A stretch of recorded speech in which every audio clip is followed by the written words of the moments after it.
तो हमारे पार्लियामेंट के अंदर 43% पॉलिटिशियंस ऐसे हैं जिनके ऊपर क्रिमिनल चार्जेस हैं, और उसमें से 29% ऐसे हैं जिनके ऊपर मर्डर, रेप, फिरौती, ये सारे चार्जेस हैं। और ऐसा नहीं है कि खाली एमपीज ही हैं, हमारे एमएलए भी इसमें पीछे नहीं है। अगर मैं 2015 दिल्ली इलेक्शन की बात करूं तो उसमें 70 में से 43 नेता ऐसे जीत के आए थे जिनके ऊपर क्रिमिनल चार्जेस थे। और अगर करंट की बात करें तो 37 एमएलए ऐसे हैं जिनके ऊपर क्रिमिनल चार्जेस हैं। और ये ऐसा नहीं है कि किसी ने आरोप लगा दिया या एफआईआर है, ये वो चार्जेस हैं जो सुप्रीम कोर्ट के अंदर फ्रेम हो चुके हैं। मतलब पुलिस गई है वहां पे, उसको एविडेंस कंफर्म हुए, आई विटनेसेस मिले हैं, ये वो चार्जेस हैं। ये प्रॉब्लम तो बहुत ही छोटी सी है कि पार्टीज क्रिमिनल्स को टिकट ना दें और लोग क्रिमिनल्स को वोट ना दें, लेकिन इस छोटी सी प्रॉब्लम के लिए 1999 से लड़ाई चल रही है और अभी तक इसका सोल्यूशन नहीं हुआ है। 1999 में एसोसिएशन फॉर डेमोक्रेटिक रिफॉर्म, जिसे एडीआर नाम से ज़्यादा जानते हैं लोग, इन्होंने जो भी क्रिमिनल्स हैं पॉलिटिक्स में, इनके लिए एक पीआईएल डाली दिल्ली हाई कोर्ट में, और दिल्ली हाई कोर्ट ने उसको एक्सेप्ट भी कर लिया। जब दिल्ली हाई कोर्ट ने ये पीआईएल एक्सेप्ट की थी तो ये चीज़ वहीं ख़त्म हो गई थी। ये जो नेता जिन्हें हम जिता के लाते हैं ना, ये सब लोगों ने मिल के उस पीआईएल के अगेंस्ट में सुप्रीम कोर्ट में अपील कर दी। जब सुप्रीम कोर्ट से भी इनकी अपील खारिज हो गई तो हमें वो देखने को मिला जो हमने कभी नहीं देखा था, ये सारी पार्टियां एक हो गई। जब हमारे देश की सिक्योरिटी की बात आती है, उरी अटैक हो गया, बालाकोट हो गया, या हमले वाली सिचुएशन बनती है, तब भी ये पार्टियां एक नहीं होती। लेकिन इस चीज़ के लिए ये सारी पार्टियां एक हो गई थी, और ये सारी चीज़ें एक ही जगह आके फंस जाती हैं। इंडिया के कानून के हिसाब से जब तक किसी भी आदमी के ऊपर फाइनल जजमेंट नहीं आता तब तक वो बेकसूर है, और उसी चीज़ का फायदा उठता है। अगर कोई आईएएस की तैयारी कर रहा है और उसके ऊपर क्रिमिनल चार्जेस हैं तो उसे ऑफर लेटर नहीं मिलेगा। यहाँ तक कि क्लर्क की जॉब के लिए उसको दिक्कत आ जाएगी। लाखों कैदी ऐसे हैं जिन पर अभी जजमेंट नहीं आया है, जो अंडर ट्रायल है, उनको जेल में डाल रखा है। तो ये सारी चीज़ें जो एप्लीकेबल होती हैं सिर्फ पॉलिटिशियंस के लिए होती हैं, बाकी किसी के लिए नहीं। इतने बड़े सांसदीय क्षेत्र में पार्टियों के लिए इतना मुश्किल हो जा रहा है ऐसा कैंडिडेट ढूंढना जिसका कोई क्रिमिनल रिकॉर्ड ना हो। एडीआर की रिसर्च के हिसाब से क्रिमिनल कैंडिडेट के चांसेस 3 गुना ज्यादा होते हैं जीतने के क्लीन कैंडिडेट के मुकाबले। एक क्रिमिनल कैंडिडेट मनी और मसल पावर का परफेक्ट कॉम्बो बन जाता है। पार्टी के लिए फंडिंग इकट्ठी करनी हो, self financing, black money, campaigning के लिए फाइनेंस इकट्ठा करना हो, हर एक चीज में माहिर होते हैं। इसलिए पॉलिटिकल पार्टीज की ये पहली पसंद बन जाती है। पहले लोग इतनी डिमांड में नहीं थे, पहले वही भीड़ इकट्ठी करना, बूथ कैप्चरिंग, इन्हीं सब चीज़ों तक ये लोग लिमिटेड थे। लेकिन ये जैसे जैसे इनकी वर्सेटैलिटी बढ़ती गई, ये पॉलिटिकल पार्टीज की पहली पसंद बनते गए। यार पार्टीज की मजबूरी तो समझ में आती है, लेकिन कास्ट और सिस्टम फेलियर की वजह से लोगों की भी मजबूरी बन जाती है इनको वोट देना। आज की डेट में यार एफआईआर करने के लिए भी आपको जुगाड़ की जरूरत होती है, लेकिन वहीं अगर आप अपनी कास्ट वाले नेता के पास जाओगे तो आपका काम हो जाएगा, थोड़ा बहुत आपका हिसाब किताब देखेगा, आपका काम कर देगा वो। तो ये जो सिस्टम कमजोर है ये मजबूर करता है लोगों को इन लोगों को वोट देने के लिए, और ये लोग पूरा ध्यान रखते हैं कि ये सिस्टम कभी स्ट्रांग ना हो। अगर तुम क्लोजली ऑब्जर्व करो तो हर नेता यही तो समझाने की कोशिश कर रहा है कि सिस्टम सारा खराब है, सिस्टम में ये कमियां हैं और मैं तुम्हें इस सिस्टम से बचा लूंगा।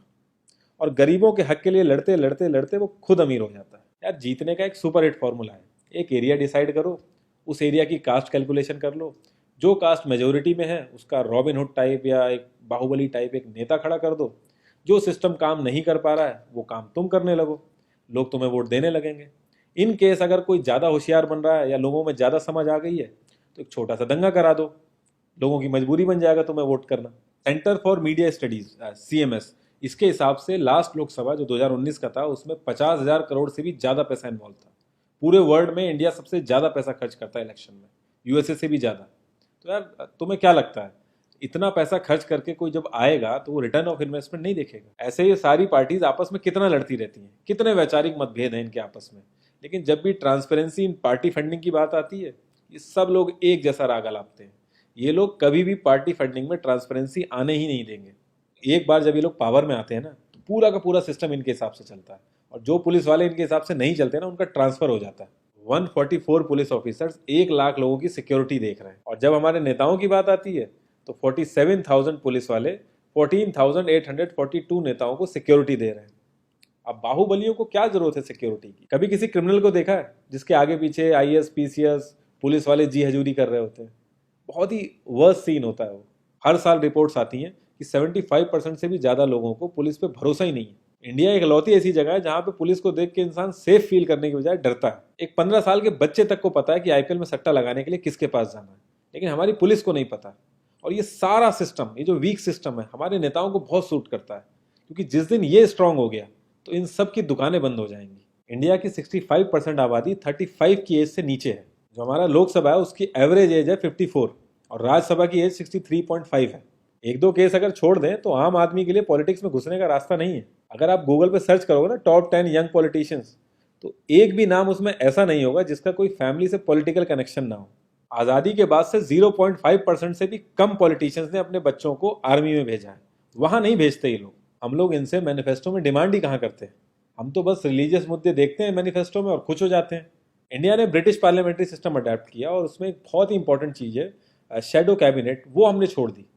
इसके बारे में बहुत ही कम लोगों को पता है और ये लोग हमें पता लगने भी नहीं देते। तो इसमें होता यह है कि अगर मैं फाइनेंस मिनिस्ट्री का ही एग्जाम्पल लूँ तो जो भी रूलिंग पार्टी का फाइनेंस मिनिस्टर है उसके पैरेलली एक ऑपोजिशन का भी फाइनेंस मिनिस्टर असाइन हो जाएगा और जो रूलिंग पार्टी का फाइनेंस मिनिस्टर है उसकी एक्टिविटीज़ को ऑपोजिशन का फाइनेंस मिनिस्टर लोगों तक पहुंचाएगा।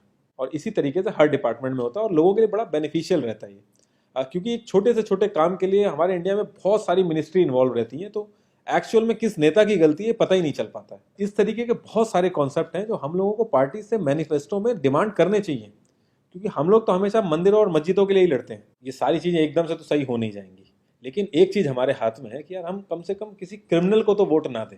और ऐसा तो होता नहीं कि सारे के सारे लाइन से क्रिमिनल ही खड़े हो जाते हैं। हमें बस इतना करना है कि जो भी कैंडिडेट क्रिमिनल है हमें बस उसे वोट नहीं देना है, भले ही वो हमारी फेवरेट पार्टी का हो, भले ही वो हमारी कास्ट का हो। बस एक दो बार हमें ऐसे करना है, फिर इन लोगों को टिकट ही मिलना बंद हो जाएगा पार्टियों से। जितनी रिसर्च हम अपना मोबाइल फोन खरीदने में करते हैं ना, उसकी 10% रिसर्च भी अगर हमने अपने कैंडिडेट के बारे में कर ली तो ये क्रिमिनल जितने भी हैं पार्लियामेंट में नहीं दिखेंगे, ये वहीं दिखेंगे जहां इनको होना चाहिए। लास्ट में एक ही क्वेश्चन पे मैं इस कॉन्वर्सेशन को एंड करूंगा कि पॉलिटिक्स अगर समाज सेवा है तो सैलरी क्यों, और अगर नौकरी है तो एग्जाम और क्वालिफिकेशन क्यों नहीं।